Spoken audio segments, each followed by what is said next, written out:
여러분 안녕하십니까? 코로나 확진자가 다시 급격히 늘어나고 있습니다. 일주일마다 2배씩 늘어나면서 8주 만에 4만 명에 바짝 다가서는 확진자가 나왔는데요. 당초 가을로 예상했던 재유행이 일찍 시작되면서 정부가 내일 여름철 재유행 대책을 내놓기로 했습니다. 먼저 이준범 기자입니다. 확진자는 한 주가 지날 때마다 2배씩 늘어나고 있습니다. 오늘 신규 확진자는 37,360명으로 일주일 전에 2배, 2주 전과 비교하면 4배나 많습니다.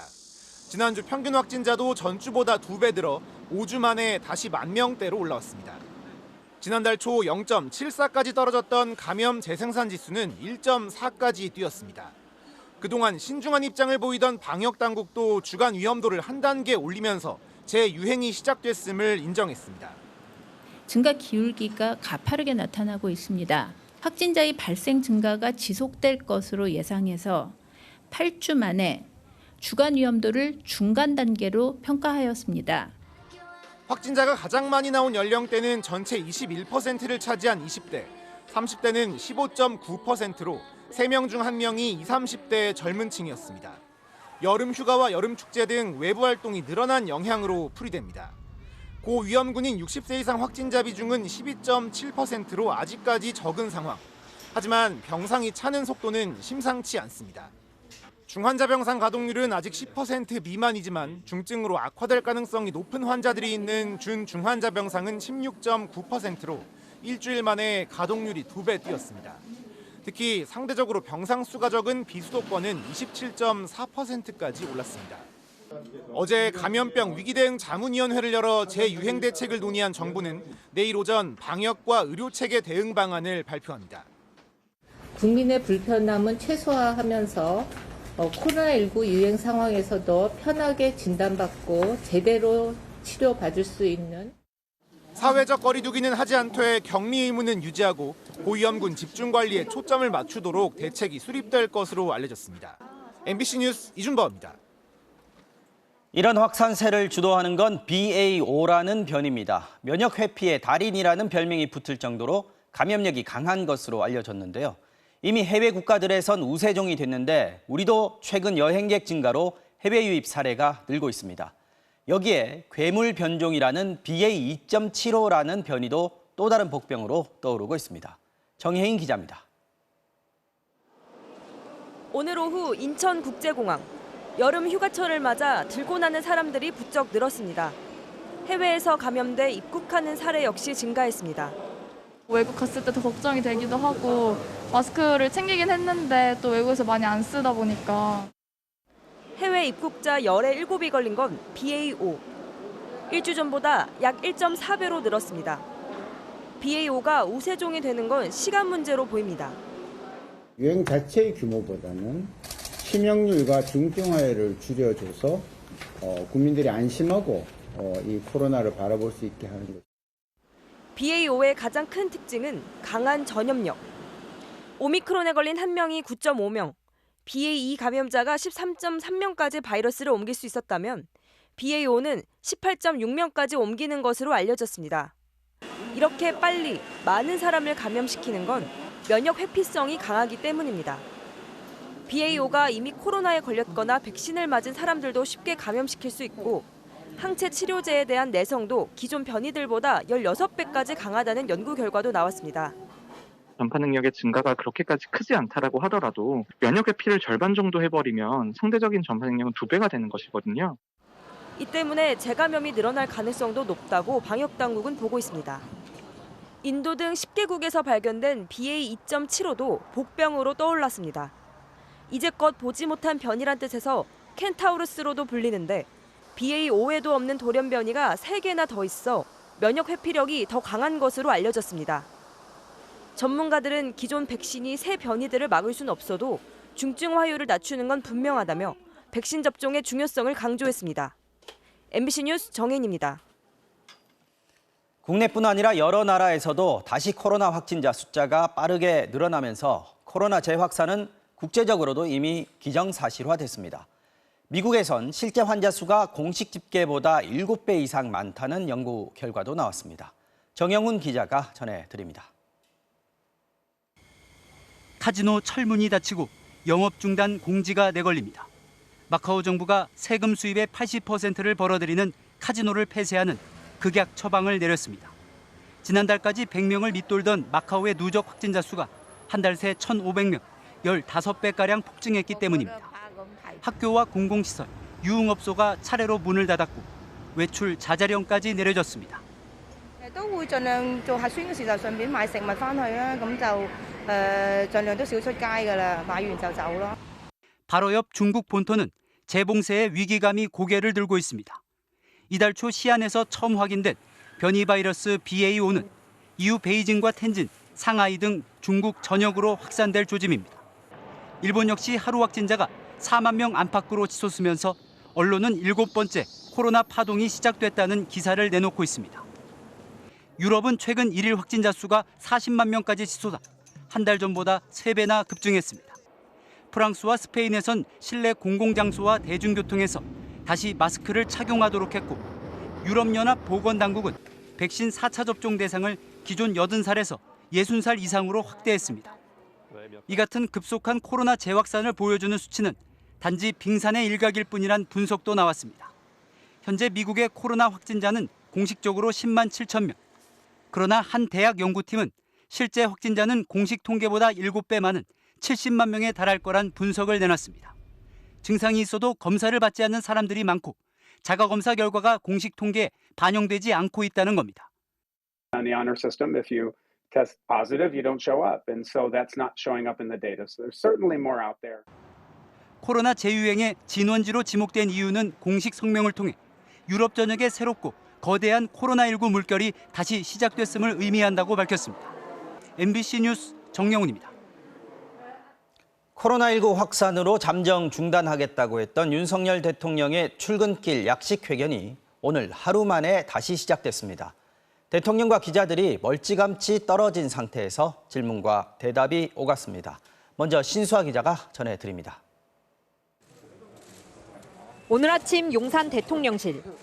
출근길 약식회견, 이른바 도어 스태핑을 하지 않겠다는 대통령실 발표에도 불구하고 기자들이 모였습니다. 윤석열 대통령이 들어서자 대화가 시작됐습니다. 이 정도로 도어 스태핑 하시는 건 좀 어떠세요? 물어볼 거 있으면 물어봐요, 그럼. 윤 대통령과 기자들은 8m쯤 거리를 두고 약식회견을 사실상 다시 시작했습니다. 코로나 재유행하고 있는데 방역을 좀 어떻게 하실 계획이신지. 내일 아마 총리 주재로 중대본 회의가 열릴 겁니다. 거기서 기본적인 방침을 내일 발표할 겁니다. 경제와 민생도 강조했습니다. 지금 경제 상황이 많이 어렵습니다. 어제 추경호 부총리 보고도 받으셨을 텐데요. 중요한 거는 서민들의 민생이 경제 위기로 좀 타격을 받지 않도록 해야 되는 거니까. 2분 남짓한 시간 동안 윤 대통령은 2개 질문에 짧게 답했고 경호원들을 바라보며 약식회견을 계속 해야 하지 않겠느냐고 말했습니다. 내일도 하실 거예요? 이거야 하면 안 되겠어. 여러분들 좀 괜찮아요. 요 앞에다가 며칠 있다가 칩시다. 그래요. 자, 다들 주의 많이 하십시오. 이로써 약식회견은 중단 하루 만에 사실상 재개됐습니다. 대통령실은 윤 대통령의 소통 의지가 강하다고 설명했습니다. MBC 뉴스 신수아입니다. 자, 그럼 용산 대통령실 취재기자 연결해서 이 얘기 좀 더 해보겠습니다. 자, 이기주 기자, 윤 대통령이 출근길 질의응답을 하루 만에 재개한 배경이 뭘까요? 네, 대통령실은 일단 윤 대통령의 약식회견이 재개됐다는 표현에는 동의하지 않는 분위기입니다. 대통령실 내에 코로나 확진자가 더 이상 늘지 않고 상황이 안정되면 재개하겠다는 기존 입장이 여전히 유효하다는 겁니다. 하지만 약식회견이 하루 만에 다시 시작된 건 분명해 보이는데요. 약식회견 중단을 발표했던 어제는 국정운영 지지율이 30%대로 급락한 여론조사 결과가 잇따라 발표됐었죠. 대통령의 정제되지 않은 약식회견이 지지율 추락의 원인으로 지목되자 코로나 상황을 근거로 아예 중단하려는 것 아니냐 이런 논란이 일었는데요. 소통 의지 자체가 의심받는 쪽으로 여론이 진행될 것을 경계해서 약식회견을 다시 시작한 것으로 풀이됩니다. 또 약식회견이 민감한 정치적 쟁점에 대한 답변뿐 아니라 경제나 민생에 대한 홍보회장이 될 수 있다는 판단을 했다는 관측도 나옵니다. 약식회견을 계속하되 내용과 형식을 손보는 쪽으로 논의가 진행되고 있는 것으로 전해졌습니다. 자, 어쨌든 약식회견이 중단됐다가 하루 만에 재개됐습니다. 여기에 대해서 정치권에서는 어떻게 반응이 나옵니까? 여야 모두 긍정적으로 평가했습니다. 국민의힘은 대통령이 국민과 소통을 게을리하지 않겠다고 한 약속을 지켰다 이렇게 평가를 했고요. 더불어민주당도 오락가락하긴 했지만 방향을 잘 잡은 것 같다 이렇게 말했습니다. 직접 들어보겠습니다.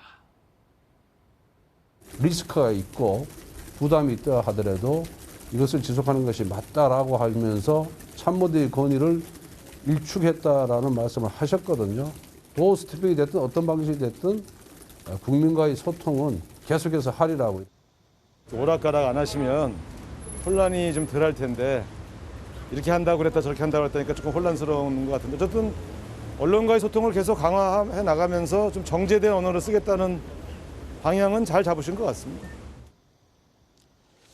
네, 다만 여당 내에서도 역사의 길이 남을 일이다. 중단하면 불통 대통령이 될 것이다 라면서 약식회견을 계속해야 한다는 주장이 있고요. 반면에 꼭 필요한지 모르겠다. 정제되지 않은 발언은 안 하는 게 낫다 등의 회의적인 반응이 엇갈리고 있는데요. 중단 이후에 다시 시작된 약식회견이 어떤 방식으로 진행될지에 관심이 쏠리고 있습니다. 지금까지 용산 대통령실에서 전해드렸습니다. 네. 국가정보원이 문재인 정부의 전직 국정원장 2명을 나란히 고발하면서 검찰이 전 정권 당시 대북 현안의 의사결정 과정을 파헤치고 있는데요. 이 중 탈북 어민의 강제 북송 과정에 대해 당시 청와대와 통일부 관계자들에 대한 고발이 추가됐습니다. 두 갈래로 국정원을 거쳐 청와대를 겨냥한 모양새인데 검찰이 수사팀을 보강하면서 본격 수사 채비를 서두르고 있습니다. 이재욱 기자입니다. 지난 2019년 11월 북한 선원 2명이 목선을 타고 내려와 귀순 의사를 밝혔지만 닷새 만에 추방된 탈북어민 북송 사건. 한 북한 인권단체가 당시 정의용 청와대 국가안보실장과 김유군, 김현종 1, 2차장, 김현철 통일부 장관 등 11명을 고발했습니다. 사건의 진실을 규명을 하고 그 결정권자나 지시자, 보고받은 자, 실행행위자 등에 대한 법적 책임을 묻기 위해서 고발을 하게 되었습니다. 이미 검찰은 서훈 당시 국가정보원장이 탈북 어민들에 대한 합동조사를 서둘러 끝낸 의혹에 대해 수사에 나선 상황입니다. 통상 합동조사는 보름에서 길게는 몇 달까지 걸리지만 당시 탈북 어민들에 대한 조사는 사나흘 만에 마무리됐습니다. 문재인 정부가 북한을 의식해 탈북 어민 북송을 서둘렀기 때문인지 수사가 자연스레 청와대와 관계부처로 확대되는 모양새입니다. 지난 2020년 사회 피격 공무원 고 이대준 씨의 월북 조작 의혹 사건 구조도 똑같이 전 국정원장을 거쳐 청와대를 겨누고 있습니다. 대검찰청은 이들 두 사건을 수사하고 있는 서울중앙지검 공공수사 1부와 3부에 각각 검사 2명과 1명을 충원했습니다. 공안 분야가 아닌 특별수사 경험이 있는 검사도 포함된 것으로 알려졌습니다. 국정원은 전직 원장들을 직접 고발했고 또 국방부, 통일부, 해양경찰청까지 모두 입장을 바꿨습니다. 검찰이 조만간 압수수색을 통해 이들 기관들의 자료 확보에 나서면서 수사를 본격화할 것으로 보입니다. MBC 뉴스 이재욱입니다.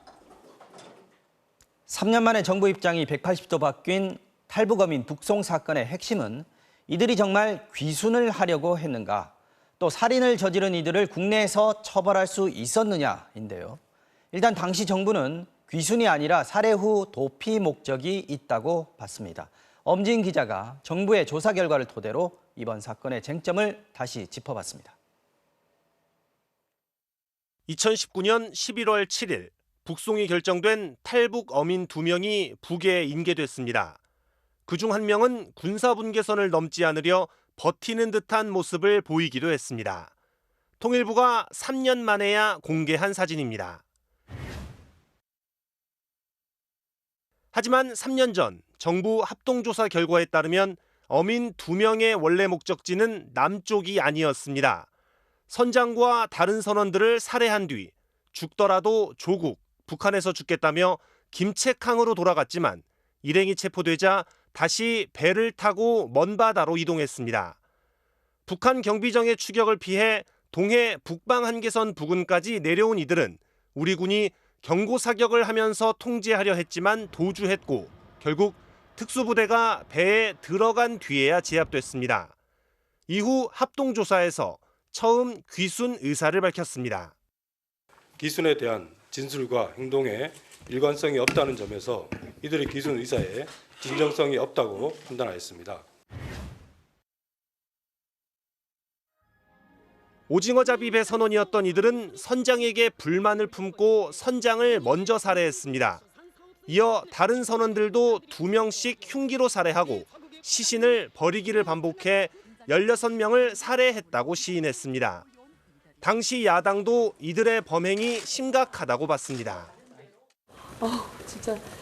근데 이런 사람들이 만약에 대한민국에 그냥 이렇게 아무 처벌을 받지 않고 귀순으로 처리가 돼서 국민 속에 섞인다면 너무 끔찍하다는 생각을 했었습니다. 당시 청와대 국정상황실장인 윤건영 의원은 법정에 세울 수는 있었겠지만 이들이 진술을 번복하면 처벌할 방법이 없었다고 전했습니다. 공범은 북한에 있고 증거는 바다에 버린 상태라 유죄 판결이 나기 어려워 석방됐을 것이란 의미입니다. 살인을 저지른 북한 주민이 현행법상 보호 대상이 아니라는 점도 고려했지만 통일부는 3년이 지나 해당 법은 보호나 지원을 하지 않는다는 취지이지 추방의 근거는 될 수 없다고 말을 바꿨습니다. 어민 2명도 헌법상의 대한민국 국민인 만큼 추방은 잘못된 결정이라는 설명입니다. 3년 전의 정부 조사와 사실관계가 달라진 게 있느냐는 질문에는 검찰 수사로 밝혀질 것이라며 즉답을 피했습니다. MBC 뉴스 엄지인입니다.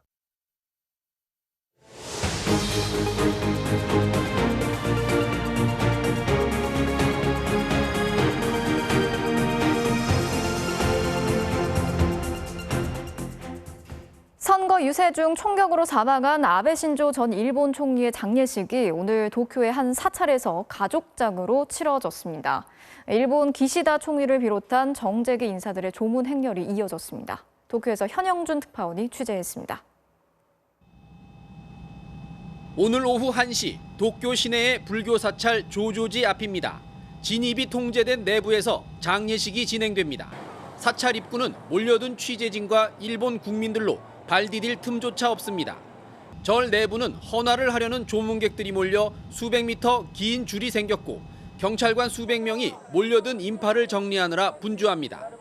어젯밤 빈소는 기시다 총리와 스가 전 총리 등 고위 인사들이 지켰고 미국 옐런 재무장관과 대만 라이칭더 부총통 등 외국 조문객들의 발길이 이어졌습니다. 아베 전 총리의 시신을 실은 운구차가 지금 장례식장 조조지를 빠져나오고 있습니다. 운구 행렬은 총리 관저와 국회의사당 등 아베 전 총리가 평소 머물던 곳을 마지막으로 돌며 작별 인사를 하게 됩니다. 부인 아키에 여사가 아베 전 총리의 위패를 들고 운구차 맨 앞자리에 앉았습니다. 총리 관저와 자민당 본부 등 운구차가 지나는 곳마다 마지막 길을 배웅하려는 시민들로 인산인해를 이뤘습니다. 日本のために本当にいろいろやってくださった方だなと思いまして、偉大な政治家を失ったというやはり喪失感が大きかったです。 아베 전 총리의 유골은 당분간 조조지에 보관됩니다. 일본 정계의 관리에 따라 내각과 자민당의 합동 장례식이 한 차례 더 치러질 계획이나 아직 구체적인 일정은 잡히지 않았습니다. 일본 정부는 아베 전 총리의 공적을 기리는 취지로 일본 최고 훈장을 수여하기로 했습니다. 이 훈장을 받은 총리는 2차 대전 이후 4명뿐입니다. 도쿄에서 MBC 뉴스 현영준입니다. 윤석열 대통령도 오늘 주한 일본 대사관에 마련된 아베 전 총리의 분향소에 직접 조문을 다녀왔습니다. 우리 정부가 이렇게 조문 외교에 나서면서 한일 관계 개선의 뜻을 이어갔는데 일본의 헌법 개정, 강제징용 등 과거사 문제가 관건이 될 것으로 보입니다. 서희영 기자가 전해드리겠습니다. 주한 일본 대사관에 마련된 아베 신조 일본 전 총리의 분향소. 오늘 오후 이곳을 찾은 윤석열 대통령이 묵념을 합니다. 윤 대통령은 조문록에 아베 전 총리의 명복을 기원하며 유족과 일본 국민들께도 깊은 위로를 표한다고 적었습니다. 또 가장 가까운 이웃인 한국과 일본이 긴밀히 협력해 나가길 바란다고 강조했습니다. 사고 소식에 많은 충격을 받았습니다. 유족과 일본 국민들께 깊은 위로의 뜻을 표합니다. 윤 대통령이 그동안 한일 관계 회복에 대한 강한 의지를 내비친 만큼 각별한 예의를 갖춘 것으로 풀이됩니다. 정부는 일본 측에서 추도식 일정을 확정하면 조문단의 격을 높여 한덕수 국무총리가 이끄는 고위급 사절단을 파견할 계획입니다. 또 추도식 일정과는 별도로 박진 외교부 장관의 일본 방문도 조율하고 있습니다. 우리 정부가 적극적인 조문 외교를 통해 한일 고위급 교류에 시동을 걸었지만 한일 관계 개선까지는 갈 길이 멀어 보입니다.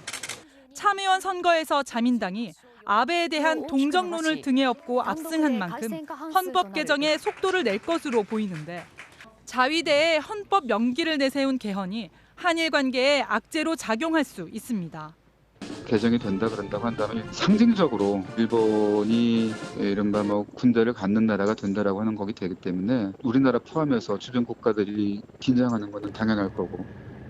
또 정부는 민관 협의회 개최를 통해 강제징용 피해자 측의 의견을 수렴하며 일본 기업 자산의 현금화가 이루어지기 전에 해결 방안을 찾겠다는 방침이지만 피해자 측은 일본 가해 기업과의 직접 협상을 원하고 있어 합의점이 나오기 쉽지 않아 보입니다. MBC 뉴스 서혜연입니다. 여야의 대립으로 국회 공백 상태가 44일째 계속되면서 민생 법안 처리도 계속 미뤄지고 있는데요. 입법기관의 직무유기라는 여론이 높아지고 있습니다. 이런 따가운 시선 속에 여야가 재헌절 전까지 원구성을 하기로 했지만 시한만 정했을 뿐 구체적인 합의는 이루지 못했습니다. 남효정 기자가 취재했습니다. 런치플레이션, 점심과 인플레이션을 합친 신조어입니다. 직장인들은 최근 밥값이 올라도 너무 올라 회사가 주는 식대로는 어림도 없다고 입을 모읍니다. 한 달에 얼마 정도 받으시나요? 10만 원인가 15만 원 네. 지금은 그걸로 점심 드시기 더 어려우실 것 같아요. 말이 안 돼요. 그거 가지고 밥을 먹기에는 보통 여의도도 한 8천 원, 9천 원이면 먹을 수가 있었는데 요즘은 정식 한 12,000원이 기본인 것 같아요. 이런 현실을 반영해 최근 국회엔 이른바 직장인 밥값 지원법이 발의됐습니다.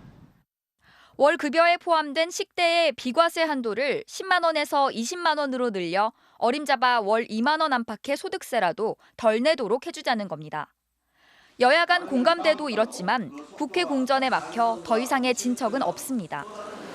유류세 인하나 납품 단가 연동제 등 물가 안정 대책들도 국회 상임위 구성이 안 돼 논의도 못하고 있습니다.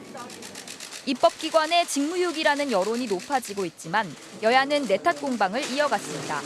집권 여당이 무한 책임을 갖고 있는 만큼 통 크게 양보하고 또 우리 야당을 설득해 주신다면 오늘이라도 저는 나머지 원구성 문제에 대해서도 타협하고 마무리를 지어서 우리 국민의힘이 과감하게 양보와 결단을 통해서 국회의장과 선출에 협조를 했습니다.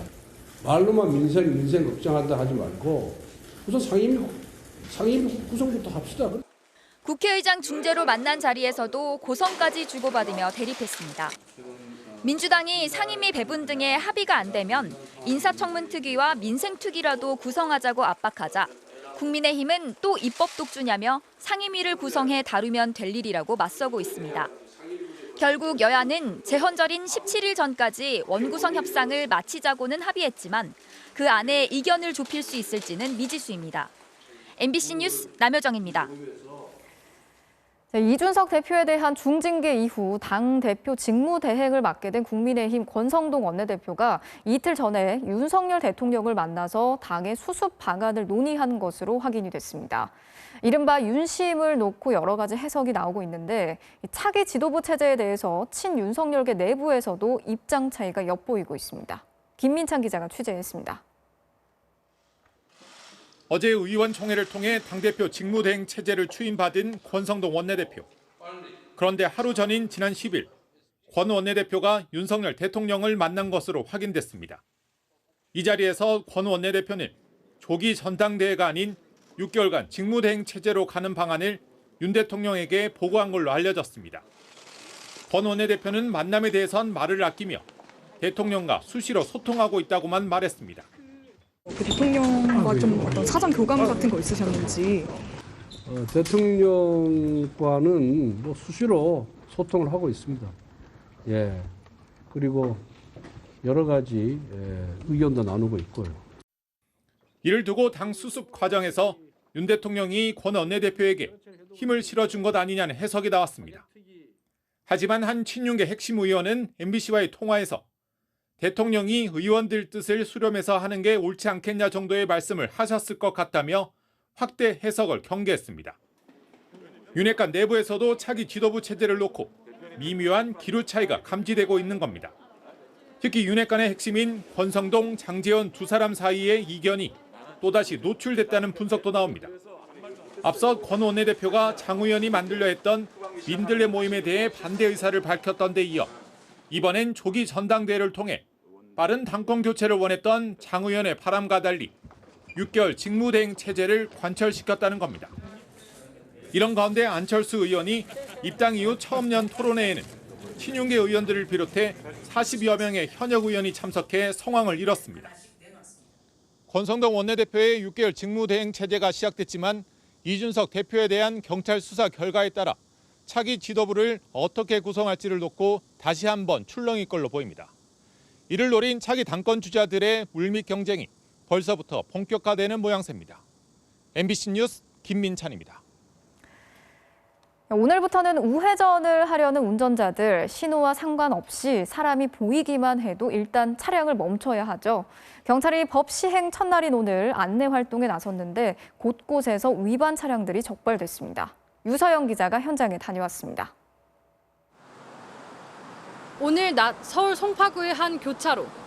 신호등이 없어 차들이 계속 우회전하자 기다리다 못한 시민 2명이 뛰어서 길을 건너갑니다. 경찰이 막 지나간 차량으로 다가갑니다. 선생님께서는 보행자가 이렇게 건너려고 하는데도 이렇게 통과하셨기 때문에 위반 사항이 되는데 지금은 배도 기간이니까. 이번엔 한 학원 버스가 우회전하려다 자전거를 타고 지나가는 시민을 보고서야 멈춰섭니다. 그 뒤에 버스도 대기하는 보행자가 있는데 일시정지하지 않고 지나가다 적발됐습니다. 보행하려고 할 때에도 멈춰야 되는데 위반입니다. 오늘부터 위반이고 오늘은 앞으로는 주의하라고. 오늘부터 강화된 도로교통법이 시행되면서 우회전하려는 운전자들은 길을 건너는 사람은 물론 건너려고 기다리는 사람이 보여도 일단 정지해야 합니다. 어린이 보호구역에서는 더욱 주의해야 합니다. 유치원 맞은편의 횡단보도입니다. 오늘부터 신호등이 없는 어린이 보호구역 횡단보도는 건너는 사람이 없어도 우선 멈춰야 합니다. 하지만 현장에선 차들이 줄줄이 꼬리를 물며 지나가다 적발되는 모습이 보였습니다. 사람이 없을 적에는 그냥 가도 되는 줄 알았지. 일부 운전자들은 건너려는 사람만 보여도 멈춰야 한다는 규정이 애매하다고 호소하는 등 곳곳에서 혼선도 빚어졌습니다. 제가 치는 게 아니잖아요. 얘기하고 계시다가 갑자기 건너시면은 제가 건너지 않은 것도 모르잖아요. 우회전 차선이 계속 밀리면 직진 차선도 함께 밀리니까 교통 체증이 더 심할 것 같아요. 하지만 보행자들은 길을 건널 때 좀 더 안심할 수 있게 됐다며 반겼습니다. 차가 이렇게 왔을 때, 우회전해갖고 왔을 때, 그때 이제 조금 깜짝깜짝 놀라고 그런 적이 있어요. 경찰은 앞으로 한 달간 계도 기간을 두고 그 이후 적발되면 승용차 6만 원, 승합차 7만 원의 범칙금과 벌점 10점을 부과할 예정입니다. MBC 뉴스 유서영입니다.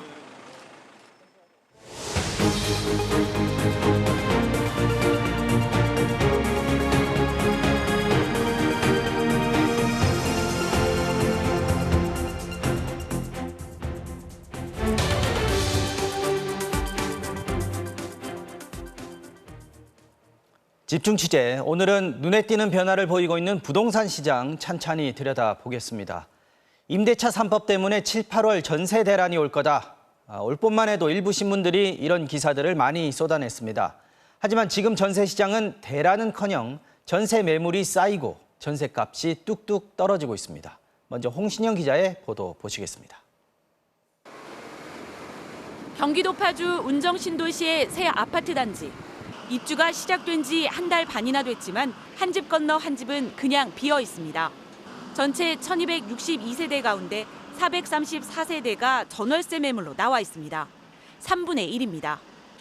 84제곱미터 전세가 한 달 전 3억 5천만 원에 거래되기도 했지만 지금은 2억 8천만 원까지 떨어졌습니다. 그 가격에도 세입자 구하기가 어렵습니다. 많이 떨어졌는데 최소 1억은 떨어졌어요. 34평 기준으로. 3년 전 한때 웃돈이 3억 원까지 붙었지만 지금은 분위기가 확 다릅니다. 갭 투자를 노렸던 사람들, 계속 오르는 금리 때문에 이자를 감당하지 못해 입주를 포기한 사람들. 이런 사람들이 전세 매물을 쏟아내고 있습니다. 서울 강남권도 전세 매물이 늘고 있습니다. 잠실의 9,500세대 대규모 단지. 492세대가 전세 매물로 나와 있습니다. 석 달 만에 2배 넘게 늘어났습니다. 시세보다 1억 원 싼 급매물이나 반전세가 아니면 아예 문의도 없다고 합니다. 대부분 본인들 자금이었기 때문에 전세 자금을 받아서 이제 이사를 와야 되는데 금리가 부담되기 때문에 지금 반전세 시장이 많이 형성되고 있습니다. 서울의 아파트 전세 매물은 29,900건, 1년 전보다 51%나 늘어났습니다. 경기도는 96%, 인천은 127%로 1년 만에 2배씩 늘어났습니다. 내놓는 사람들은 많은데 세입자를 구하지 못하고 있는 겁니다. 이러니 전셋값은 뚝뚝 떨어집니다. 올해 1월 이후 서울은 22주 연속, 경기도와 인천은 각각 26주와 25주 연속 보합이나 하락이 이어지고 있습니다. 이런 현상의 원인은 공급이 많아진 것도 있지만 더 큰 원인은 금리입니다. 세입자들은 전세 대출을 받는 대신 반전세를 찾거나 아예 이사를 하지 않고 있습니다. 자발적으로 월세를 선택하거나 보증부 월세를 선택하면서 오히려 전세 시장에는 매물 증가나 전세 가격 상승을 좀 둔화시키는 요인이 되고 있는 것으로 판단됩니다. 임대차 3법으로 최소 4년의 거주가 보장된 것도 이사 수요를 줄여 전세값을 떨어뜨리고 있는 것으로 보입니다. MBC 뉴스 홍신영입니다. 매매 시장도 심상치 않습니다. 굳게 버티던 서울 강남 아파트들도 억 단위로 떨어진 값에 거래되기 시작했습니다. 내일 한국은행이 또 기준금리를 결정하는데 0.5%포인트를 한꺼번에 올릴 가능성도 있습니다. 부동산에 들어올 자금이 줄어서 지금의 하락세가 길어질 수 있다는 얘기인데 주식, 코인에 이어 아파트 값도 거품이 거치게 될까요? 이덕영 기자가 전해드립니다. 서울 개포동의 아파트. 작년 11월에 23억 원에 거래됐습니다. 한 달 반 전엔 22억 8,500만 원에 거래됐습니다. 그런데 2주 전엔 무려 1억 4,500만 원이나 떨어진 값에 거래됐습니다. 실제로도 금매가 조금 하나씩 나오고 있거든요. 근데 뭐 아직 거래는 정확하게 되지는 않지만 지금 두고 보고 있는 상황이세요. 압구정현대 아파트는 고점보다 3억 원, 도곡동 타워팰리스는 고점보다 1억 원 내린 값에 거래됐습니다. 팔겠다고 내놓은 매물은 쌓이는데 사려는 사람은 없습니다. 금리가 올라 대출이 쉽지 않기 때문입니다. 대출 받아야 될 금액 대비 내야 될 이자가 너무 많아서 사실 사고는 쉽지만 현실적으로 생활 자체가 좀 무너질 것 같다라는 걱정은 계속될 것 같아서. 조금씩 오르기만 하던 강남 아파트 값은 4주 연속 0%를 기록하다 지난주 처음으로 마이너스로 돌아섰습니다. 서울은 6주 연속, 수도권은 9주 연속 하락세입니다. 주식과 코인에 이어 이제 부동산 거품도 거칠 조짐이 보이는 겁니다. 모든 자산의 가격이 하락하는 시기다 보니까 금융자산 이후로 부동산 자산도 역시 같이 하락 쪽으로 좀 움직일 수 있는 여지는 있는 것 같아요. 이러니 전세가가 매매가보다 큰 깡통 전세 우려도 커지고 있습니다. 깡통 전세 거래 비중은 전북, 경북, 충북은 이미 20% 안팎까지 올라갔습니다. 전국 평균은 7.7%입니다. 한국은행은 내일 금융통화위원회를 열어 기준금리를 결정합니다. 사상 처음으로 0.5%포인트를 한꺼번에 올리는 이른바 빅스텝 가능성도 있습니다. 아파트값 하락세는 당분간 멈추지 않을 것으로 보입니다. MBC 뉴스 이덕영입니다.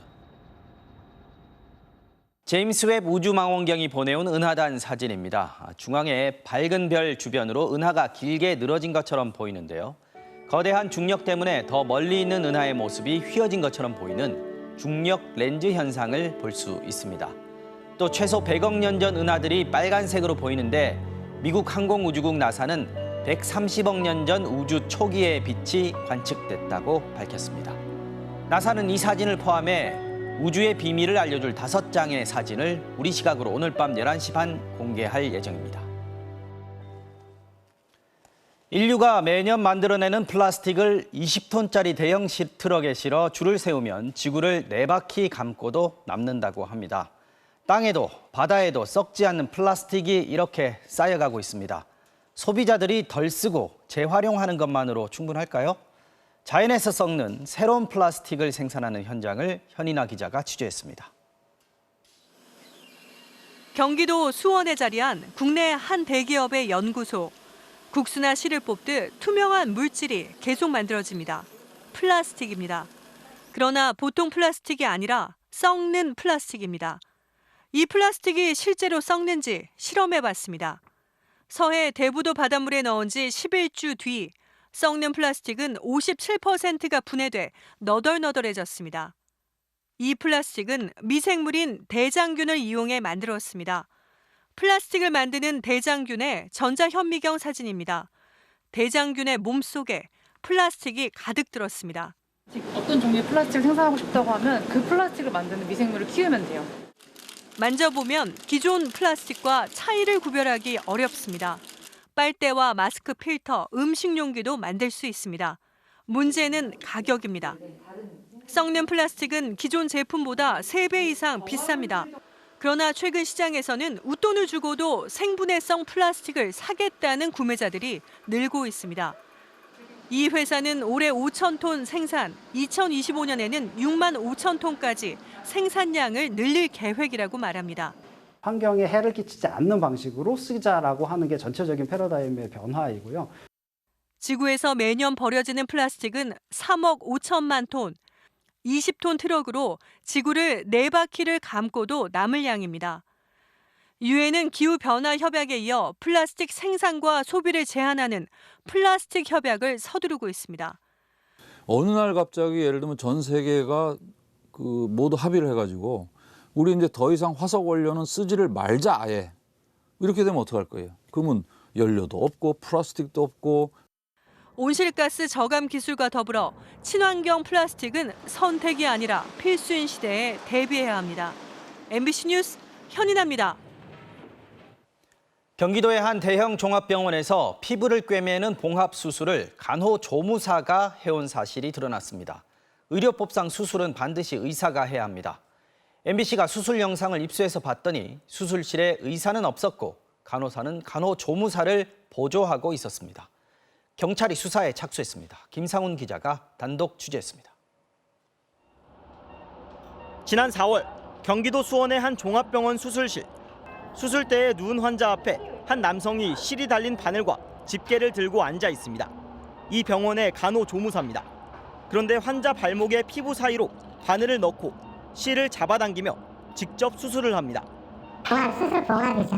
의사하고 수술 같이 하고 그리고 의사는 이제 그러겠죠. 마무리 좀 부탁해. 원래는 의사가 다 해야 돼요. 수술 부위를 꿰매는 건 분명히 수술의 일부로 의료법상 의사의 몫입니다. 간호사가 해도 불법인데 간호조무사가 하고 있는 겁니다. 비슷한 시기 또 다른 수술실. 역시 의사는 보이지 않고 같은 조무사가 봉합 수술을 하고 있습니다. 옆에서 간호사가 가위 같은 수술 도구를 건네주고 실을 잘라내며 조무사를 보조합니다. 조무사가 간호사에게 수술 일정을 확인하기도 합니다. 내일 압수로가 2개를 오는데 압수 3개, 오후에 2개 오잖아요. 수요일만 없으면 돼요. 이번엔 다른 간호조무사가 수술대 위에 환자의 무릎 쪽에 주사를 놓는 모습이 잡혔습니다. 수술이 끝난 뒤 마치 의사처럼 환자에게 수술 경과를 설명해 주기도 합니다. 스파게티 할수 있죠? 근데 지금 같은 경우는 그런 건 없어요. 괜찮아요. 네. 지금 너무 뜨지 않죠? 의원급 1차 의료기관에선 의사의 지시를 따라 간호조무사가 주사를 놓을 수 있지만 종합병원에서는 그럴 수 없습니다. 조무사의 처치가 끝나고 마취가 풀리면 환자들이 석연치 않게 느끼는 적도 있다고 합니다. 이거 환자가 물어봐. 이거 왜 이렇게 좀 삐뚤어요? 의사 선생님이 설명해 줄 겁니다. 그렇게 하고 넘겼는데 진작은 가죠. 개판으로 꼬매놔가지고 사고가 생겼구나. 이 병원의 내부 관계자들은 간호조무사들이 최소 석 달 이상 봉합수술 등 의료행위를 해왔다고 전했습니다. 하지만 봉합은 잘못하면 감염이나 괴사를 유발할 수 있어 반드시 전문 인력인 의사가 하도록 돼 있습니다. 의사가 아닌 다른 사람이 수술을 마무리하는 봉합이나 침습적인 행위를 하게 되면 무면 의료행위에 해당합니다. 병원의 입장을 물어봤습니다. 병원 측은 취재진과 만나 의사가 바쁠 때 특정 과에서 그런 일이 있었다며 죄송하다고 밝혔습니다. 하지만 며칠 뒤 공문을 보내와 일부 처치 과정에서 부족한 부분이 있었다면서도 대리수술 및 유령수술은 일체 없었다고 입장을 바꿨습니다.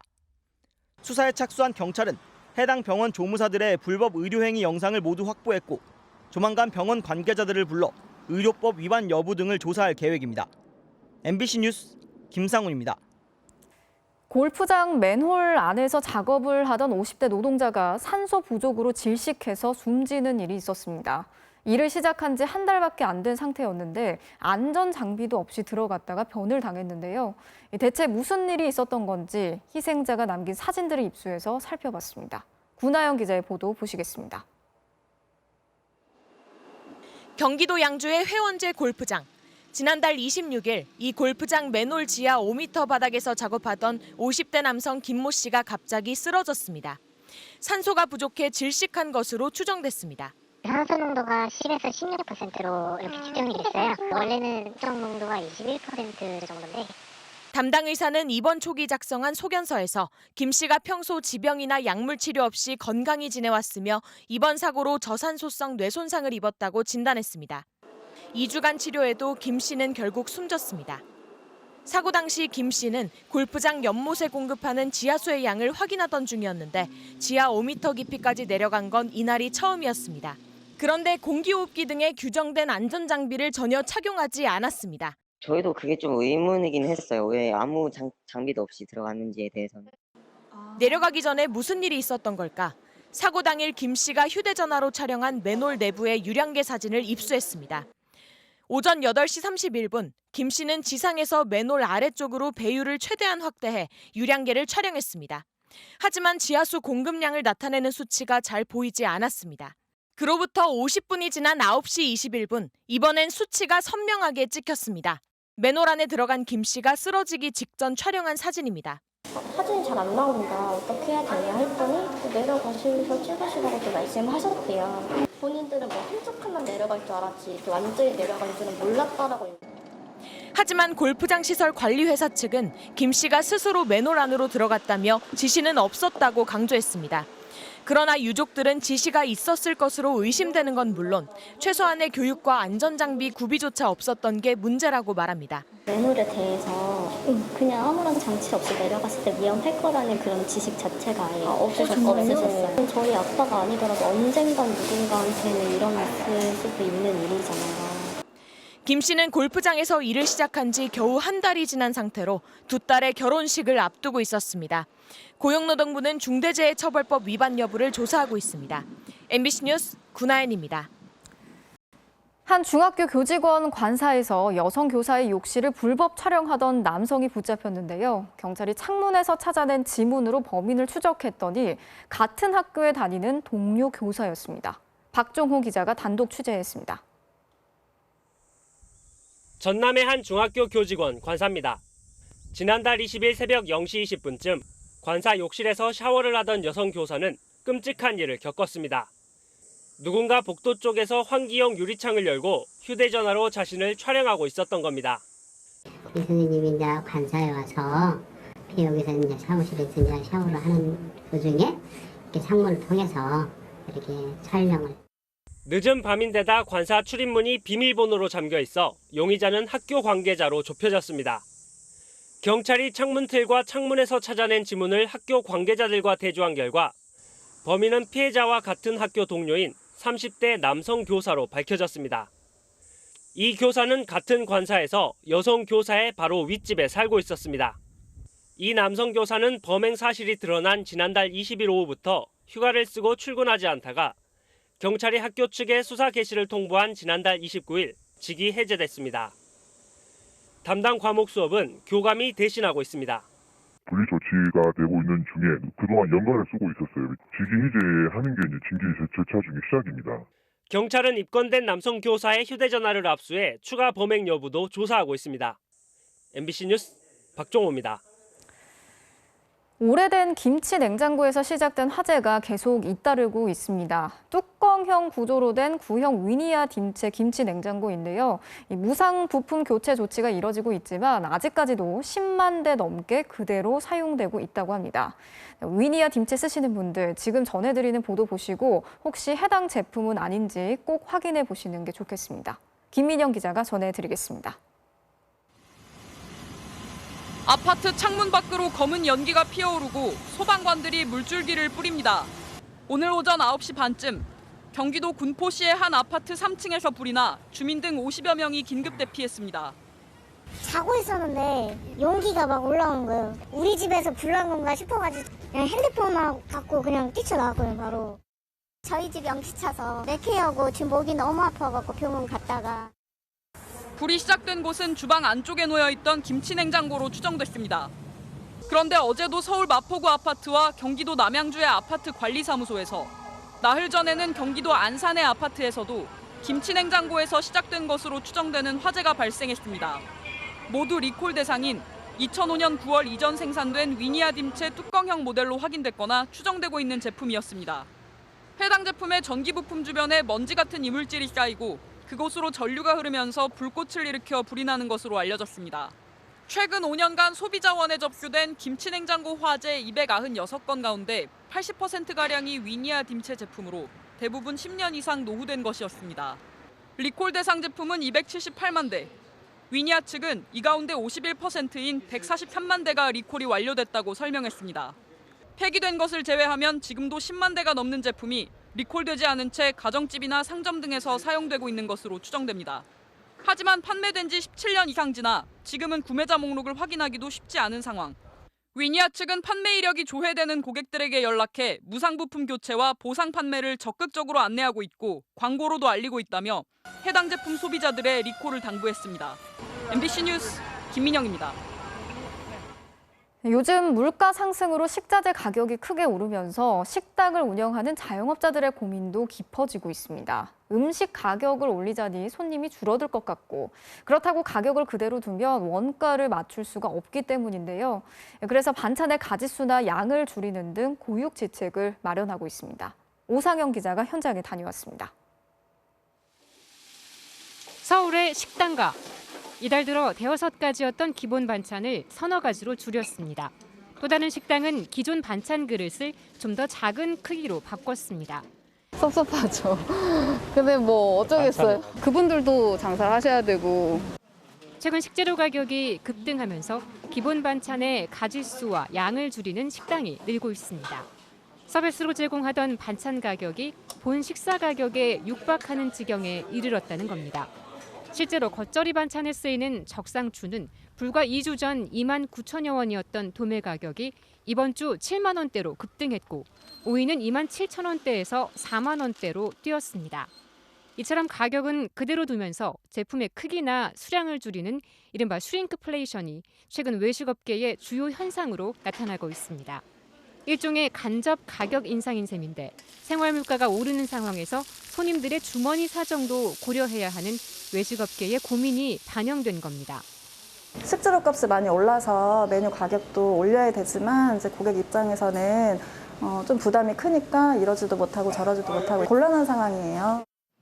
업계는 이런 임시 방편도 오래 갈 수는 없을 것이라며 고물가에 대응하는 정부의 물가 정책이 빠르게 나와야 한다는 입장입니다. MBC 뉴스 오상현입니다. 요즘 같은 시기에 가장 고통받는 사람들, 가난하고 소외된 이웃들이죠. 먹고 사는 문제가 심각해지면서 생계를 위협받고 있는 이들이 먼저 쓰러지고 있습니다. 폐지 줍기 경쟁이 벌어지고 무전 취식이 늘어나는가 하면 거리에서 구걸을 하는 사람들도 늘고 있습니다. 심충만 기자가 취재했습니다. 충북 청주 도심의 한 골목. 리어카 바퀴가 찌그러질 정도로 쌓아 실었던 폐지가 요즘엔 절반도 안 거칩니다. 하루 700kg까지도 주워봤지만 요즘엔 200-300kg이 전부. 하루 3-4만 원 벌입니다. 많이 줄었지요. 그전에 길거리도 느리배웠었다고요. 고물값이 이제 조금 올라서 지금은 그렇게 안 되고. 골목마다 폐지 줍기에 뛰어든 낯선 얼굴들이 부쩍 불어난 탓입니다. 못 보던 사람들도 이렇게 많이 줍는 사람들이 늘었어요? 예, 많더라고요. 모르는 사람들이 많고 많으니까는 양이 자꾸 한 번 가는 양이 적지요. 무료 급식 대기줄은 점점 길어집니다. 껑충 오른 밥값에 식당 갈 엄두도 못 내고 하루 단 한 끼를 위해 200명씩 줄을 섭니다. 가지를 못하는 거예요, 식당을. 안 간 지 얼마나 됐어요? 오래됐습니다. 저녁은 어떻게 해요? 굶어야죠. 아침은요? 아침도 굶고요. 문턱 낮은 골목 식당엔 6, 7천 원짜리 밥값도 못 내는 손님이 부쩍 늘었습니다. 보통은 남루한 차림의 5, 60대가 무전취식 단골 손님인데 최근엔 말끔한 모습을 한 20대도 기약 없는 외상밥을 먹고 갑니다. 양심 있는 사람은 그래도 고맙다고 감사합니다 이렇게 하고 가고. 돈 되는 건 죄다 주워가는 좀도둑도 극성입니다. 식당 문턱에 놓아둔 발판까지 쇠붙이라고 가져가 버렸습니다. 자고 오니까 이게 허전한 거야. 없어졌어. 얼마나 없으면 이런 걸 다 가져가. 내가 아유 가져가서 부자 되라. 한동안 안 보이던 거리 구걸도 여기저기 다시 눈에 띄기 시작했습니다. 숨어있는 골목골목에 숨어있는 여러 가지 현상들을 못 볼 겁니다. 코로나 이후에 힘겹게 이 시간을 통과하는 분들을 한 번만 더 들여다 봐줬으면 하는 바람입니다. 어려울 때 먼저 주저앉을 수밖에 없는 약한 이웃들. 통계 수치를 넘어 낡은 골목의 풍경들을 먼 과거로 되돌리고 있습니다. MBC 뉴스 심충만입니다. 지난 4월 민주당이 검찰의 수사권을 축소시키는 법안들을 통과시키면서 민형배 의원을 이른바 위장 탈당시키는 꼼수를 썼다는 논란이 불거졌는데요. 이 입법 과정이 과연 정당했는지를 두고 오늘 헌법재판소가 공개 변론을 열었습니다. 여당과 야당의 날선 공방이 국회가 아닌 헌재 재판정으로 무대를 옮겨서 3시간 가까이 이어졌습니다. 양소영 기자가 취재했습니다. 지난 4월 형사소송법, 검찰청법 개정안을 두고 열린 국회 법제사법위원회 안건조정위원회. 여야 3대3으로 구성하는데 당시 여당인 더불어민주당 민형배 의원이 탈당한 뒤 무소속으로 야당목 한 자리를 차지하면서 사실상 4대2의 구도를 만들었습니다. 민형배 의원이 민주당 의원이지 무소속입니까? 이런 편법이 어딨어, 이런 꼼수가. 이렇게 안건조정위와 법사위 문턱을 넘은 개정안은 그대로 본회의를 통과했습니다. 가결되었음을 선포합니다. 이 과정을 위헌으로 볼 수 있을지 헌법재판소 재판정에서 여야가 마주했습니다. 국민의힘 의원들은 위법적인 위장 탈당으로 법안 심의는 없었던 셈이라고 주장했습니다. 다수당의 표결 결과는 이미 결정돼 있고 거기에 따라서 모든 토의 과정은 요식행위처럼 그냥 진행해 버린다면 그것은 다수의 행포이자 다수의 폭력이 아니겠습니까? 그 결과 자신들의 법안 심의권과 표결권이 침해당했다는 겁니다. 민주당이 맡았던 국회의장과 법사위원장 측은 국회법을 어기지 않았고 탈당 같은 정치적 선택을 재판할 수도 없다고 반박했습니다. 헌법이나 법률에 국회법에 위반되는 것이 없다면 사법심사의 대상으로 삼는 것 자체가 적절하지 않습니다. 또 국민의힘 의원들도 의견을 개진한 뒤 스스로 퇴장했다고 지적했습니다. 국민의힘은 여야 합의와 다른 법안이 논의됐다고 주장했고 민주당은 합의 취지를 반영해 만든 법조문이었다고 맞섰습니다. 입법 과정에 대한 공방에 이어 법무부와 검찰이 법 내용이 위헌이라면은 헌법소송 공개 변론도 곧 진행될 예정입니다. 법무부는 오는 9월 개정법이 시행돼도 효력이 없도록 효력정지 가처분도 신청한 상태입니다. MBC 뉴스 양소연입니다. 몸이 불편하다는 이유로 개성을 드러내기 힘들 거라는 편견을 유쾌하게 뒤집은 한 장애인 유튜버가 있습니다. 휠체어 꾸미기를 통해서 당당하게 자신의 목소리를 표현하는 김지우 씨인데요. 휠체어를 예술로 승화했다는 평가를 받으면서 화제가 되고 있는 지우 씨를 김정인 기자가 만나고 왔습니다. 휠체어가 조선시대에 있었다면 오토바이처럼 변신한다면 어떨까? 발랄한 상상력이 톡톡 튑니다. 하지만 그 속엔 묵직한 질문이 담겨 있습니다. 장애가 있든 없든 함께 학교를 다녔으면 하는 바람이 녹아있고 같은 반에 장애인 친구는 있었나요? 모두가 의무적으로 수행하는 교육과정에서조차 분리되는 사람들. 저는 장애인에 대한 편견과 사별이 여기서부터 온다고 생각했어요. 장애를 보는 불편한 시선에도 일침을 가합니다. 이것은 장애인을 바라보는 사람들의 시선을 표현한 디자인이에요. 영상을 만든 주인공은 뇌성마비 장애인인 대학생 김지우 씨. 숨기고만 싶었던 휠체어를 당당하게 꾸미고 불편한 시선을 뒤집기로 했습니다. 어쩌면 스마트폰보다 훨씬 더 밖에 나갈 때는 많이 사용하는 물건인데 내가 왜 여기에 애착을 가지지 못하고 좀 아껴주지 못할까 하는 생각이 들어서 영상들이 화제가 되면서 그는 패션 화보도 찍고 연극 무대에도 올랐습니다. 휠체어는 이제 단지 장애 보조기구가 아니라 그의 개성을 표현하는 작품이 된 겁니다. 시선에 움츠러들지 않았으면 하는 마음은 휠체어 위 아이들과도 나누고 있습니다. 나는 멋져. 내가 상상했던 우주 같다. 재밌고 좀 신기해요. 휠체어를 꾸밀 수 없을 줄 알았는데 이렇게 꾸미니까 그 점이 신기해요. 장애인 저마다의 이야기가 더 와글와글하게 다채로워질 수 있기를. 그가 영상으로 글로 계속 소통하는 이유입니다. 장애인은 다 다른 사람이고 정말 다른 수많은 생각들을 가지고 있는데 뭔가 사회에서 비춰졌을 때는 장애인들은 다 똑같이 하나 약간 이렇게 보이니까 좀 더 다양한 모습들, 평범한 모습들을 보여줘야겠다. MBC 뉴스 김정인입니다.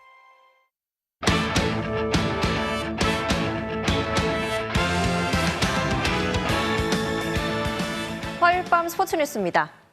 어제 토트넘의 공개훈련에서는 엄청난 강도의 체력 훈련이 화제였습니다. 이렇게 훈련장에서는 호랑이 같은 콘테 감독, 오늘은 손흥민 선수와 다정하게 찰칵 세리머니를 함께했네요. 김태현 기자입니다. 환상의 짝꿍 손흥민과 케인의 호흡은 훈련장에서도 빛났습니다. 몸을 풀 때도 늘 함께였고 미니게임에선 마치 리그 경기처럼 서로 슈팅 기회를 만들었습니다. 약 100m 길이의 축구장 끝과 끝을 끊임없이 오가야 했던 체력 훈련에서도 27번을 달리고 손흥민이 드러눕자 케인은 힘들어하는 손흥민을 일으켜 세우고 손흥민을 다독인 뒤 다시 함께 달렸습니다. 그리고 끝내 3km 30번을 채운 뒤 약속한 듯 동시에 운동장에 쓰러졌습니다. 농사를 짓는 것처럼 선수들이 이제 유일하게 훈련을 많이 할 수 있는 시기이기 때문에 선수들도 끝나고 나서 다른 말 할 거 없이 그냥 힘들었다 뭐 이런 말들만 하고 6,000명의 팬들이 지켜보는 오픈 트레이닝에서도 고강도 훈련을 주문한 콘테 감독과 손흥민은 단순한 이벤트 경기를 넘어 모든 초점을 시즌 준비에 맞췄습니다. That this game it will be a good test for us. We are working in these days a lot to improve under tactical aspect, under physical aspect. 저번 시즌을 승리로 마무리했다시피 또 이번 시즌 시작을 또 승리로 알릴 수 있게 잘 준비하고 있고요. 이기려고 하는 의지들이 상당히 강한 것 같습니다.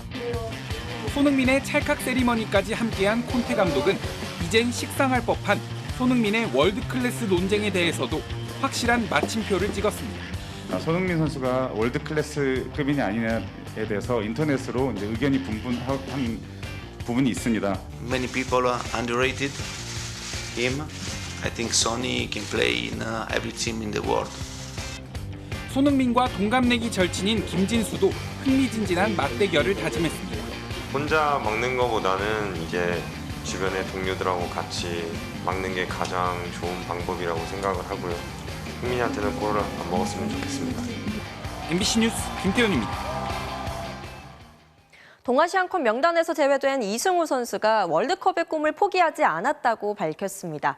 팀 K리그 김상식 감독은 이승우가 다시 유럽에 진출할 수 있도록 충분한 출전 시간을 주겠다며 힘을 실었습니다. 송기성 기자입니다.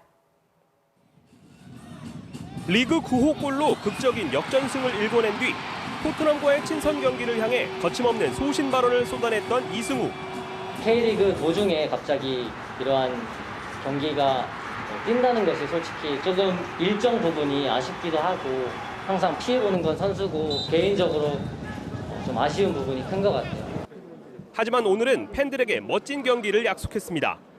여기 온 선수들이 힘들 것 같아요. 엊그제 경기를 하고 와서 저희가 좀 힘든 상태지만 또 내일 재밌는 경기를 하기 위해서 잘 먹고 잘 쉬면서 또 한 번 불발된 대표팀 승선에 팬들도 선수만큼이나 아쉬움을 나타냈고 계속 열심히 잘하고 있는 것 같은데 안 뽑히는 게 보면은 뭔가 감독님의 전술과 안 맞아서 그런 거이지 않을까 싶어요.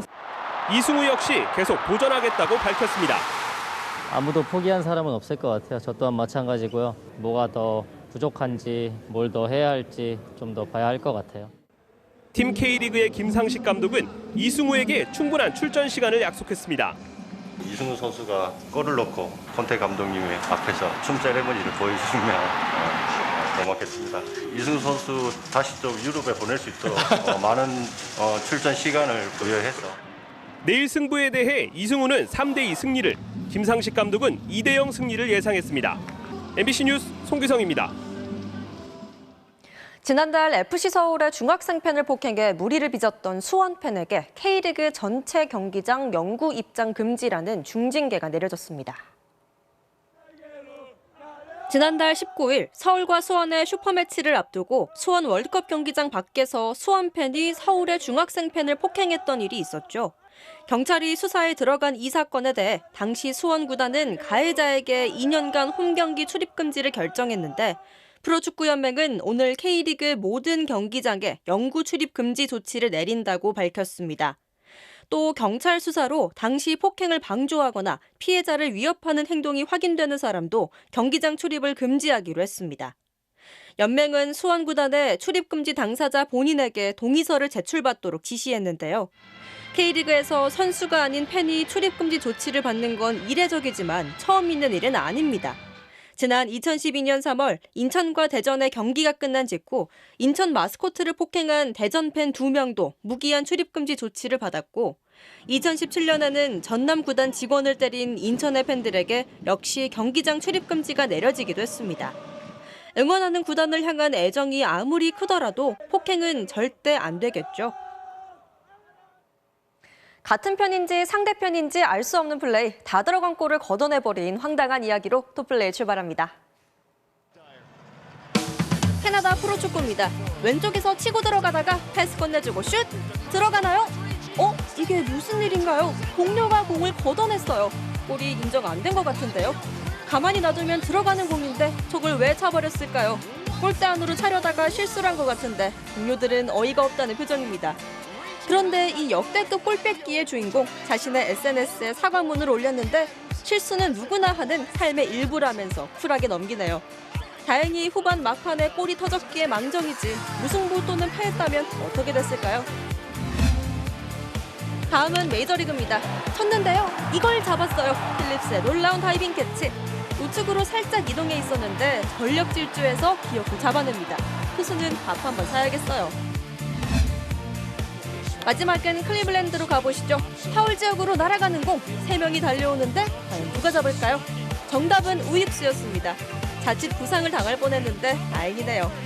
지금까지 톱플레이였습니다. 프로야구 SSG 김성현 선수의 호수비입니다. 이정우의 안타성 타구를 더블플레이로 만들어버렸네요. 화요일 밤 스포츠 뉴스였습니다.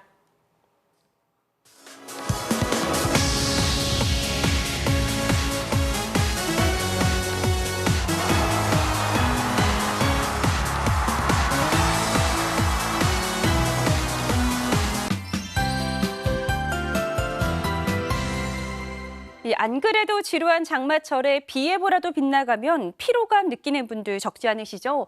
이번엔 정체전선상에서 저기압이 꽤 강하게 발달할 전망입니다. 비는 오늘 밤 자정 이후 경기 서해안을 시작으로 내일 새벽과 출근길 사이에는 서울 등 중부와 전북, 낮 동안에는 그 밖의 지방으로 확대됩니다. 동해안을 제외한 중부지방은 내일 낮부터 저녁 사이, 남부지방은 밤 사이에 강한 비가 집중되겠고 곳에 따라 벼락과 돌풍을 동반해 시간당 최고 50mm씩 쏟아지겠습니다. 이미 서울 등 수도권 전역에는 호우 예비특보가 내려진 가운데 경기 북부와 영서 북부는 최고 150mm 이상, 서울 등 그 밖의 중부와 전북, 경북 내륙에 30에서 100, 동해안과 제주도에는 10에서 60mm의 비가 내리겠습니다. 내일 전국 하늘이 흐리겠고 새벽부터 서해안 지방은 바람이 매우 강해지겠습니다. 아침 최저 기온은 서울과 광주 24도 등으로 오늘보다 대부분 낮겠고요. 낮 동안에도 비가 오면서 서울 서울의 기온이 26도로 제주를 제외한 전국이 30도를 밑돌겠습니다. 이번 비는 목요일 오전에 그치겠고 이후로는 소나기가 자주 내릴 전망입니다. 날씨였습니다. 화요일 뉴스데스크 마치겠습니다. 오늘도 함께해 주신 여러분 고맙습니다.